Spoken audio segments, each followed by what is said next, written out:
जय हिंद दोस्तों। बहुत बार आप लोगों का टीडीएस कट जाता है, यानी कि आपकी इनकम एक सर्टेन लिमिट से ज्यादा है। जैसे कि एफडी की बात करें, नॉर्मल व्यक्ति को 50,000 रुपए से ज्यादा का ब्याज मिलता है और सीनियर सिटीजन को 1 लाख से ज्यादा का ब्याज मिलता है, तो 10% का टीडीएस काट लिया जाता है। साल खत्म होता है, आप लोगों को अपनी आईटीआर भरनी पड़ती है। आईटीआर भर के जितना भी आपका रिफंड है वो आप क्लेम कर सकते हैं, वो आपके दिए गए बैंक अकाउंट में आ जाता है। लेकिन कई बार क्या होता है दोस्तों, आपके बैंक अकाउंट में नेम की स्पेलिंग, आपकी डेट ऑफ बर्थ है, आपका पैन नंबर है, mobile number, email ID update नहीं होती है, जिसके कारण जब आप आईटीआर आप भर देते हैं, सीपीसी बेंगलोर है दोस्तों, इनकम टैक्स डिपार्टमेंट का, वो उसे प्रोसेस करके आपका रिफंड जारी कर देता है। लेकिन एसबीआई जो इनका बैंकर होता है, इनकम टैक्स डिपार्टमेंट वालों का, वो जब आपके खाते के अंदर पैसा भेजने लगता है तो वहां पे कुछ प्रॉब्लम आ जाती है, आपका बैंक अकाउंट वैलिडेट नहीं होता है, तो आपका रिफंड फेल हो जाता है। तो इस मामले में भी आपको टेंशन नहीं लेनी होती है। रिफंड फेल का मतलब ये नहीं है कि आपको ये रिफंड मिलेगा ही नहीं, फिर आपको रिफंड री इशू की रिक्वेस्ट लगानी पड़ती है कि आपका पैसा है सरकार के पास सेफ पड़ा है, आप जिस अकाउंट में नहीं आया था, जिस कारण से नहीं आया था उस कारण को सही कर लेंगे,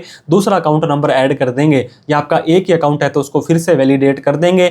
बैंक में जाकर के आप अपनी केवाईसी को पैन कार्ड के अकॉर्डिंग अपडेट करवा देंगे, फिर आपको रिफंड रीइशू की रिक्वेस्ट लगानी है। 2 से 4 दिन के अंदर, हफ्ते के अंदर ही आपका ये रुका हुआ पैसा आपके बैंक अकाउंट में आ जाएगा। अगर आपका भी बैंक अकाउंट दोस्तों वैलिडेट नहीं था, आपका रिफंड फेलियर हो गया है, तो आज की इस वीडियो में आपको live practically step by step refund reissue की रिक्वेस्ट लगा करके बताने वाले हैं। तो देर ना करते हुए सीधा ही इनकम टैक्स के पोर्टल पर चलकर रिफंड रीइशू की रिक्वेस्ट लगाना सीख लेते हैं।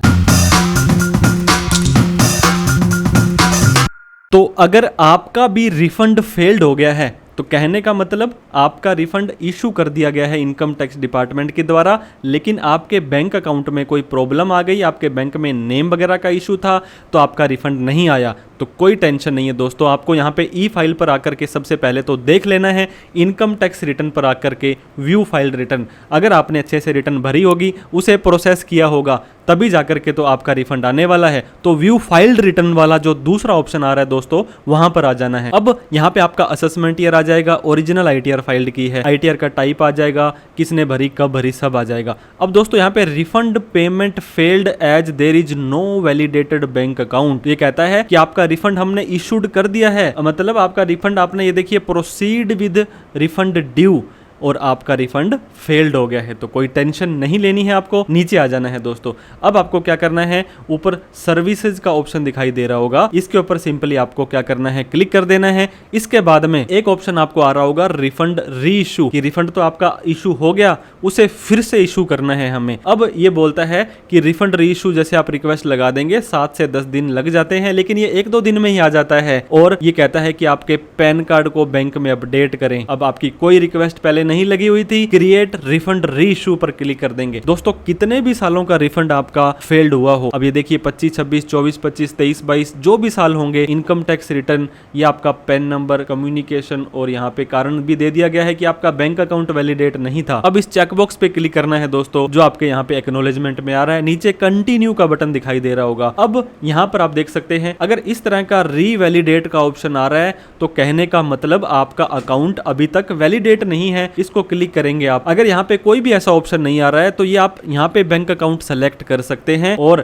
जैसे आप सेलेक्ट कर लेंगे, नीचे आने के बाद दोस्तों ये देखिए, जैसे आप आईटीआर को वेरीफाई करते हैं वैसे इसे वेरीफाई करना है। लेकिन अगर आप चाहते हैं कि ये अकाउंट भी मेरा सही नहीं है, और आप यहाँ पे ऐड अनदर करके नया बैंक अकाउंट ऐड कर लें, मान लीजिए मैं दोस्तों री वैलिडेट पर जाता हूँ, तो आपका ये जो फेल्ड बैंक अकाउंट था, जो भी था, उसकी सारी डिटेल यहाँ पर आ चुकी है, और आपका अकाउंट सेविंग है, करंट है, आपको इसको नॉमिनेट कर देना है। प्रोसीड टू ई वेरीफाई पर चले जाएंगे, जैसे ही आधार ओटीपी वाले ऑप्शन पर दोस्तों यहाँ पे सेलेक्ट करेंगे ऑप्शन अपना, नीचे आकर के कंटिन्यू करेंगे, आई एग्री करके जनरेट आधार ओटीपी करेंगे, तो आपका बैंक अकाउंट ऐड हो जाने वाला है, और उससे आपकी अब जो रिफंड रीइशू की आगे की कार्रवाई दोस्तों हो जाएगी। हमारा ऑलरेडी ऐड था, आप वैलिडेट कर लें, उसके बाद ही आपका रिफंड आएगा। इस चेकबॉक्स पे आपको क्लिक कर देना है।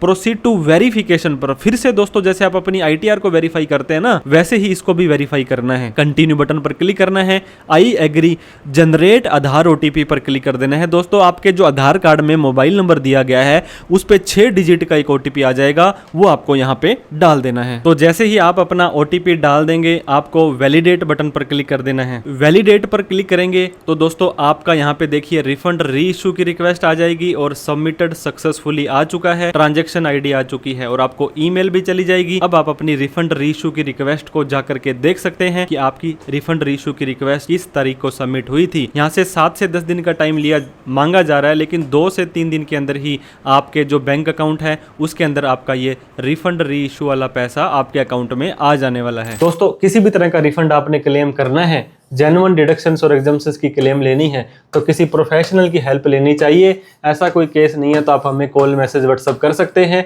इनकम टैक्स एक्ट 2025 पर हमने एक प्यारा सा सुंदर सा कोर्स बनाया है, जो एक बार आप CA Sumit Sharma app play store पर डाउनलोड करके जरूर चेकआउट करें। दोस्तों, आप अपना साल खत्म होने के बाद AIS, TIS और 26S चेक करें, प्रॉपर ITR भरें, रिकॉर्ड रखें ट्रांजेक्शन्स का, अननेसेसरी लेन देन ना करें और आपके पर्सनल सीए होने चाहिए। नहीं है तो आप हमें दिए गए नंबर पर कॉल, मैसेज, व्हाट्सएप कर सकते हैं।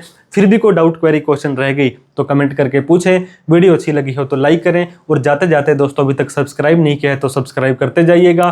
Thank you so much. जय हिंद, जय भारत।